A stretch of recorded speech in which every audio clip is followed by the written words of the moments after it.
Caleb has known he was adopted since he was 8. Caleb tells people he is adopted at parties. Caleb has, by his own description, made peace with it. Caleb is not adopted. My brother Caleb and I are 2 years apart. He is the younger one. I am 35 and he is 33. We grew up in a small town in Maine. Our parents told us when Caleb was 8 and I was 10 at the kitchen table with Coco, in the careful way our parents did the careful things, that Caleb had been adopted as an infant. They told him they had wanted a second child. They had not been able to have one, and a private adoption had brought him to us when he was 3 weeks old. They told him we loved him. They told him his biological parents had been kind people who had not been able to keep him. Caleb took it well. He took it well at 8, and he took it well at 12, and he took it well at 25. He told people. He referred to himself in college as adopted kid Caleb the way some people refer to themselves as the redhead. He never pursued his biological parents. He said he had a family. He said the curiosity wasn't there. Our mother died in March of last year, pancreatic cancer. She was 63.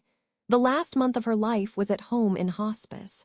I was with her in the last week, doing the night shift while my father slept. Caleb was there during the days. On the Thursday before she died, she was lucid for about an hour in the middle of the night. She asked me to come closer. She asked me to listen because she did not have many more lucid hours, and there was something she needed to say. She told me that Caleb was not adopted. She told me Caleb was her biological child with my father. She told me Caleb's birth had been hard, and that the doctors had told her she could not have another child, and that the doctors had been right. She told me that and this is the part I am going to be careful with, that I had been adopted as an infant when Caleb was almost 2, and that they had decided, in that long-ago kitchen, to never tell either of us, and that the lie had grown legs, and that they had told it backwards.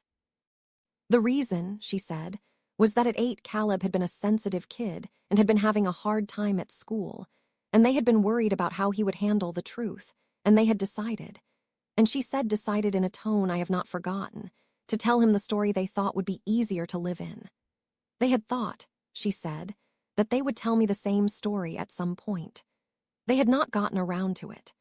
The years had stacked up and the story had become permanent in a way they had not anticipated. She asked me to forgive her. She asked me to think carefully about whether to tell Caleb. She asked me to consider that Caleb had built his whole identity around being adopted, that he had told 2 girlfriends and a wife about it, that he had used it in college essays and at job interviews and in toasts at our cousin's wedding. She said the truth would not give Caleb anything he did not already have. She died 2 days later. I have not told my father what she told me. I do not know if my father knows that I know. I have not asked. I have not told Caleb. Caleb is in his life. Caleb has a wife.